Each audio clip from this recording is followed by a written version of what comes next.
자, 갑시다. 자, 1 일렉트론 볼트라고 하죠. 이것은 몇 줄인가 이렇게 물었네요. 일렉트론 볼트는 전자 하나가 1볼트의 전압을 받았을 때의 어떤 에너지를 얘기하는 거죠. 그러니까 우리 여러분 기억나죠? W는 QV 이거잖아요. W는 V는 Q분의 W 이렇게 되기 때문에 전자 하나의 전하량에다가 1볼트를 곱한 그것이 바로 전자 하나가 1볼트를 받을 때의 에너지다 이 얘기죠. 그거예요. 그래서 전자 하나가 갖고 있는 전하량 얼마였습니까? 바로 1.602의 10의 마이너스 19가 돼야 돼요. 19. 요걸 봅시다. 전자 하나가 가지고 있는 전하량은 1.602의 10의 마이너스 19. 전자가 19가 돼야죠. 19. 그쵸? 여기에다가 이제 1볼트를 곱한 거예요. 여기에다가 1볼트를 곱한 거. 그래서 그것이 바로 줄로 표시되니까 답은 4번이 됐죠. 전력과 전력량에 관한 설명으로 틀린 것은 자, 전력에다가 사용 시간이 곱해진 것이 이제 전력량이 되는 거죠. 그래서 전력과 전력량은 다르죠. 전력량은 와트가 아니라 전력량은 와트 아워가 되었죠. 와트 아워. 이것이 틀린 거지. 전력량은 칼로리로換산이 되죠. 그렇지? 와트 세크 초로 했던 와트 세크가 0.1줄이고요. 1줄. 그다음에 1줄은 0.24 칼로리 이렇게 환산이 됐었죠. 전력은 칼로리로 환산할 수 없죠. 전력량을 환산하는 거예요. 전력은 환산할 수 없다. 그래서 답은 2번이 틀린 거여서 2번이 답이 되는 거죠. 다음 중 주울의 법칙을 응용한 전기기기가 아닌 것은 뭔가 열이 나는 거죠. 적외선 전구, 백열 전구 이런 것도 사실 열하고 관련되죠. 전열기. 근데 열전대는 이렇게 금속에 열이 가해져서 어떤 그 온도의 차가 만들어질 때 여기에서 역으로 기전력이 발생하는 그런 것을 우리가 열전대 그러죠. 그러니까 이것은 주울의 법칙이 아니죠. 2번 3A 축전지를 3A로 사용하면 몇 시간이 사용하겠는가? 바로 이게 아워가 시간이 곱해진 개념이죠. 그러니까 30을 3으로 나눠주면 몇 시간이 사용하는지를 알게 되는 거죠. 10시간이 되는 거지. 10시간. 전기 전도도가 좋은 순서대로 도체를 나열한 것은 자, 은이 상당히 좋아요. 은이 좋고요. 그 다음 구리, 금, 알루미늄 이거 뭐 기억합시다. 근데 은은 비싸서 못 쓰고 구리를 대신 쓰는 거죠. 구리. 저항이 15옴인 도체에 1A 전류를 10분간 흘렸다면 발생하는 열량은 몇 킬로칼로리가 되겠는가? 일단 열량을 구하려면 전력량을 계산을 해야 되는데요. 전력량은 전력에다가 시간 t를 곱한 거죠.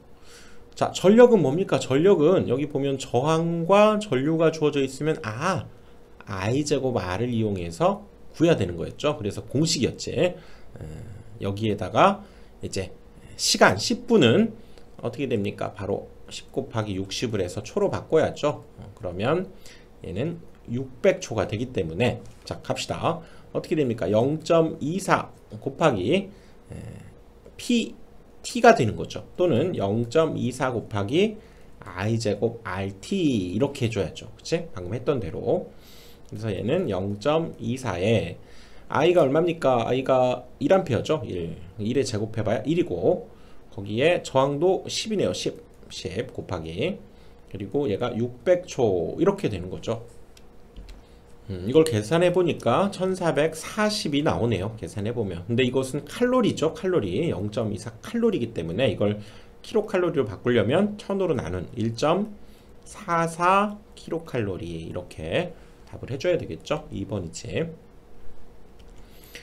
그림의 단자. 자, 여기 요거 1, 2에서 본 노튼 등가회로에 개방단 컨덕턴스가 얼마냐. 이거 상당히 어려운 문제죠. 하나의 유형으로 보시고요, 여러분들. 자, 일단은 노튼 등가 회로에서 일단 이 전화번을 기본적으로 전화번은 단락시킨다고 그랬죠. 태분한 정리에서. 자, 뭐 이거는 참고로 그렇게 알아둡시다. 여기서 저항을 계산할 때 이 전화번은 단락을 시키는 거예요. 이어버리는 거죠. 그리고 여기에 이렇게 다시 그린 상황에서 여기에서 이렇게 바라본 저항을 구해주면 돼요. 이걸 단락시키면 돼요. 단락. 그럼 여기에 2와 3과 0.8이 있는데요. 2와 3은 사실 얘가 병렬이죠. 병렬. 그래서 2와 3, 이 부분에 합성 저항을 이제 우리가 구해보면 뭡니까? 더한 것분에 곱한 거, 더한 것분에 곱한 거 이렇게 돼서요. 5분의 6이니까 1.2가 되네요. 5분의 6이니까 1.2. 그리고 이 1.2, 이것이 지금 1.2인데 거기에 0.8과 얘는 직렬로 연결돼 있다고 봐야죠. 오호, 그러면 둘이 더해주면 되니까 최종적으로 전체의 합성 저항은 2ohm이 되겠죠. 2ohm. 근데 여기에서는 컨덕턴스니까요. 이 저항에 또 역수를 해줘야죠. 2분의 1, 즉 0.5모가 답이 되는 거죠. 답은 1번이지. 두 종류의 금속 접합 후에 전류를 흘리면 전류의 방향에 따라서 줄열 이외에 열의 흡수 또는 발생이 일어나는 현상을 뭐라고 했습니까? 아, 이거 뭐였습니까? 우리가 전류를 흘려주면 열이 나거나 냉각이 되고, 그렇죠? 전자냉장고, 전자냉동고 이런 거 생각하자고 그랬죠? 펠티의 표, 그렇죠? 펠티의 효과 봅시다. 여기에 서로 다른 그 금속을 두고요, 전류를 이렇게 흘려주게 되면, 그렇죠? 전자가 이렇게 이동하면서 열을 발생한다 그랬었죠. 아, 이쪽은 달궈지고 이쪽은 냉각이 되고 이런 현상이 만들어진다 그랬었죠. 이런 효과를 이용해서 뭐였습니까? 바로 펠티의 냉온수기, 펠티의 냉장고 이런 걸 생각하자 그랬었죠. 아, 그래서 여기에서는 펠티의 효과다 그래야죠. 전류를 흘려주면 열이 발생 흡수 되는 거, 흡수된다는 건 냉각도 된다 그 얘기죠. 펠티의 냉장고. 자, 압축전지의 전해액으로 사용되는 것은 납축전지죠. 납축전지의 전해액으로 사용되는 것은, 자, 전해액은 묽은 항산이고요. 납축전지.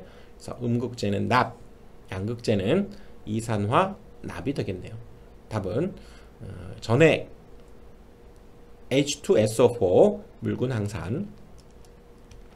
황산구리 용액에 10A 전류를 10분간 흘린 경우에 적출되는 구리의 양을 한번 구해봐라. 자, 이거 한번 정리를 해봅시다. 패러데이 법칙에서요, 이렇게 우리 전기분해를 할 때 석출되는 물질의 양은 전기량에 비례하고, 그렇죠? 또 그 물질의 양은 또 화학 당량에도 비례한다 그랬었죠. 그래서 그 물질의 양은 바로 이 전기량 Q죠. Q. 그리고 거기에 화학 당량 K라고 했는데요. 요거 K 비례하니까 이렇게 되죠. 그래서 Q는 전류에다가 시간을 곱한 거죠. 전하량. 그치? 그리고 거기에 화학 당량을 곱한 것이다. 그 얘기죠. 그래서 화학 당량은 화학 반응의 성질에 따라 정해진 원소 또는 화합물의 일정한 양을 우리가 화학 당량이라고 하는데요. 이렇게 알려줘요. 이렇게 문제에서처럼 알려줍니다. 그럼 어떻게 하자고요? 석출되는 양을 W라고 한다면 화학 당량, 이게 K죠. K에다가 Q를 곱해주면 돼요. Q는 이제 전하량이니까 전류에다가 시간을 곱해주면 되는데 초를 곱해야죠. 즉 10 곱하기 60분은 초로 바꾸면 60초가 되죠. 그리고 거기에 화학 당량 이렇게 알려준 것만 곱하면 돼요. 여기에 0.3293 곱하기 10의 세제곱 마이너스 세제곱, 이것만 계산해 주면 되죠. 이거 계산하실 수 있죠. 이것만 계산하면 된다는 얘기지.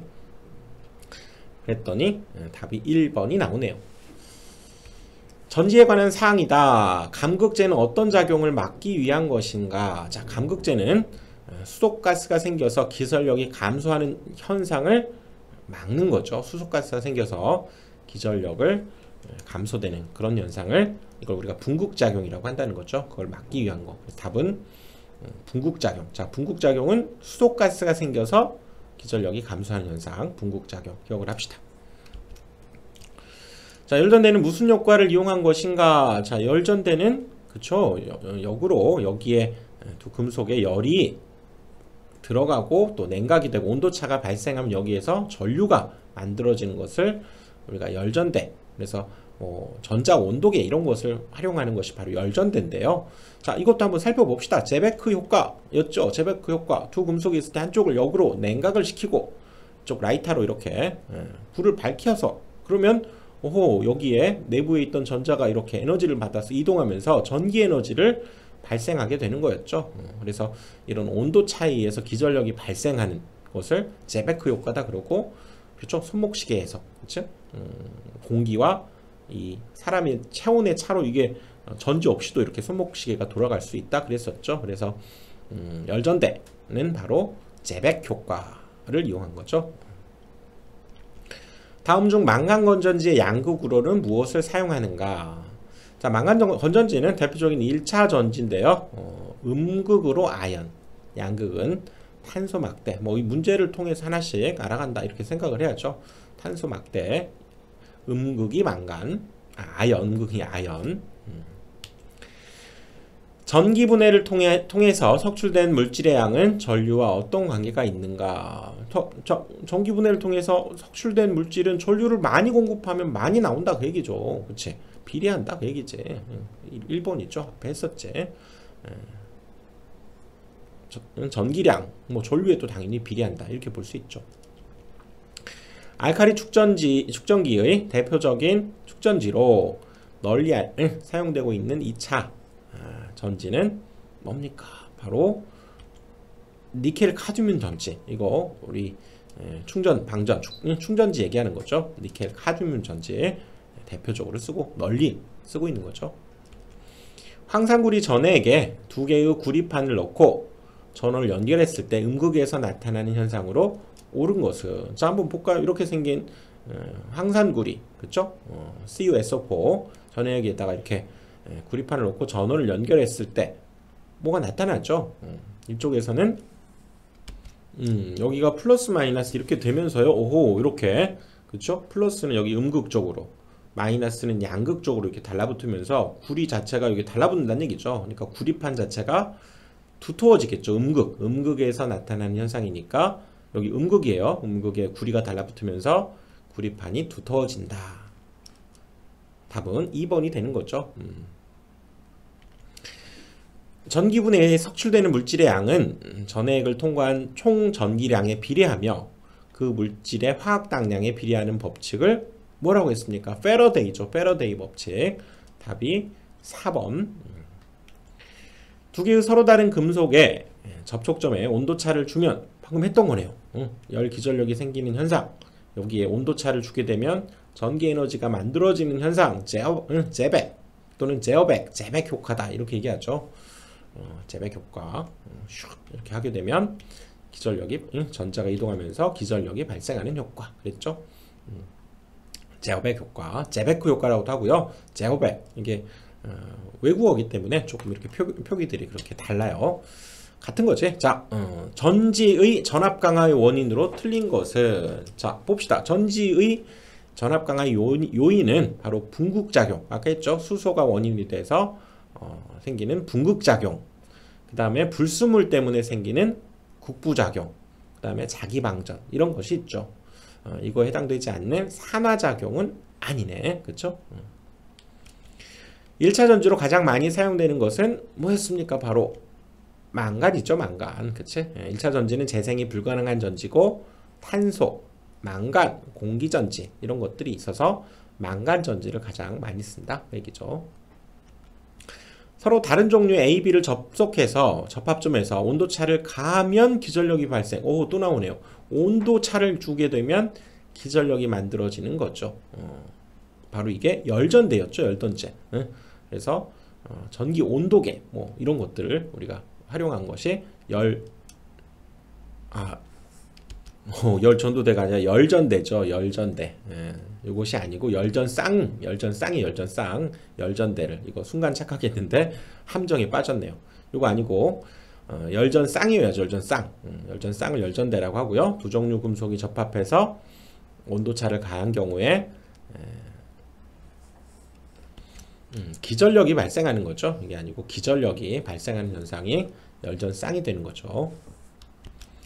종류가 다른 두 금속을 접합해서 폐회로를 만들고 두 접합점의 온도를 다르게 하면 이 혈류에 기전력이 발생해서 전류가 흐르게 되는 거 계속 나오네요. 제어백, 지백, 제백. 4번이 답이죠. 자, 초산은 용에게 1A 전류를 2시간 동안 흘렸는데요. 그때 은의 석출량을 구하라. 자, 석출량 W는 자, 화학 당량에다가 전기량 Q를 곱해주면 되는데요. 자, 먼저 전기량부터 보면 1A 전류에다가 시간을 곱해야죠. IT.